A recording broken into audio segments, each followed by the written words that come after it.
When you with talk that. about Madison, he designed the entire Bill of Rights. I mean, he was pushed to do George it. Mason did, but yes, that's okay. Yeah. No, Madison wrote the Bill of Rights. No, he did not. George yes, Mason he did. I'm pretty sure he did. George Mason wrote it in 1776, Virginia The Declaration of Bill Rights. the Federal Bill of Rights. I'm talking about the Bill of Rights and the Constitution. James Madison took it well, from George that's Mason. fine. But that's okay. That's a separate issue. And I believe that Mason pushed him to but do Madison that. was right? the father of the U.S. Constitution. And here's where Madison was really wrong, right? Because Madison or Mason? Madison, okay. because when he was pushed about including specific liberty protections for individuals, right? When he was pushed about that, he was like, "Oh, we don't need that. The separation of powers achieves this check on tyranny just fine. It secures individual liberty.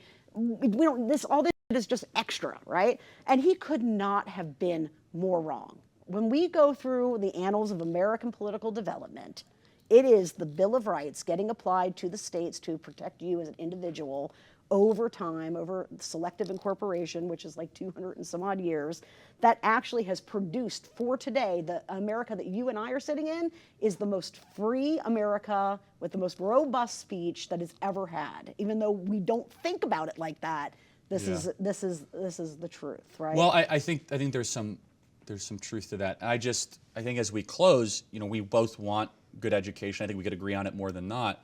But the closing point I really want to emphasize with you, and I'm not sure I'm going to convince you right now, but I am kind of widespread in the educational space, is that the type of history that you want and that I want generally, which is a fair reading of history, which does give the credit to the founders where it's due, which is this historical brilliance and genius that we do benefit from. And then criticizes them robustly for being involved in those that were okay, fine. Right? Those that were, because not all of them were. Yeah, okay. Exactly. And in fact, here's the thing. Some were abolitionists, like Quincy Adams. The entire 3/5 provision of the Constitution, the de jure institutionalization of slavery, protection of slavery in the new American system, those were the products of the need for compromise, right? You had 13 colonies. Sort of. 3/5 is a lot more complicated than that. You had to get consensus from rural states, small states, 3/5 was not about consensus. And the South, where slavery was an institution that they were dead fast